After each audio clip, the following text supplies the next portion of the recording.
আসসালামু আলাইকুম ভাই বোনেরা, কেমন আছেন আপনারা সবাই? আশা করি যে যেখান থেকে দেখছেন ভালো আছেন। আর এখানে অনেকগুলো গরুর মাংস, মিষ্টি কুমড়া, বরবটি, টমেটো, লাউ সব কিছু নিয়ে একবারে কেটে কেটে সব তৈরি করে নেওয়া হয়েছে। মূলত রান্নার আয়োজনটা হচ্ছে মহরমের 10 তারিখের যেই আয়োজনটা আমরা করে থাকি, সব সবজি দিয়ে এবং কোরবানির গোশত দিয়ে একসাথে খিচুড়িটা। তো এখানে কিন্তু মাংসটা ধুয়ে নিয়ে একদম মশলা দিয়ে কড়াইতে বসায় দিছে এবং কষানো হচ্ছে। মাংসটা রান্নার জন্য তৈরি প্রায়।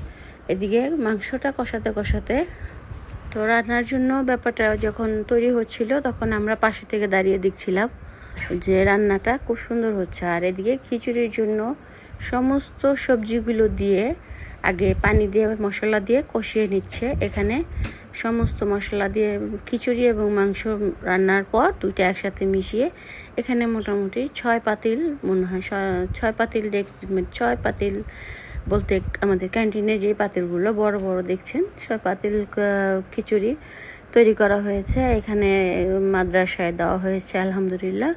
এখানে বাচ্চারা সবাই রোজাদার ছিল, মাদ্রাসার বাচ্চারা, আর আমরাও রোজা রেখেছিলাম। তো আমরা প্রতি বছরই দিয়ে থাকি, তো এবারও সে তার ভিন্নটা না।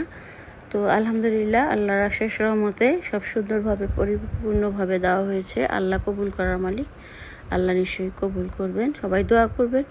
আর মহরমের রোজা আমরা রেখে আমরা নিজেরাও এই খিচুড়ি দিয়ে ইফতার করি এবং অফিসের স্টাফ আমরা যারা আছে, আমাদের অফিসের ভাইয়েরা প্যারাগনে, সবাই মিলেই কিন্তু এই খিচুড়িটা খাওয়া হয়েছে। আর এখানে সার্ভ করছে মাদ্রাসার হুজুর। যারা যারা দেখছেন প্লিজ চ্যানেলটাকে সাবস্ক্রাইব করে দিয়ে পাশে থাকার বেলটাতে ক্লিক করে দিয়ে অবশ্যই আপনাদের মূল্যবান মতামত জানাবেন এবং আপনাদের কেমন লাগলো জানাবেন। আপনারাও কি মহরমের খিচুড়ি এভাবে খান কি না সেটাও জানাবেন। মহরমের রোজা রেখে এভাবে খিচুড়ি খেতে সবারই খুব ভালো লাগে, আমার তো ভীষণ পছন্দের।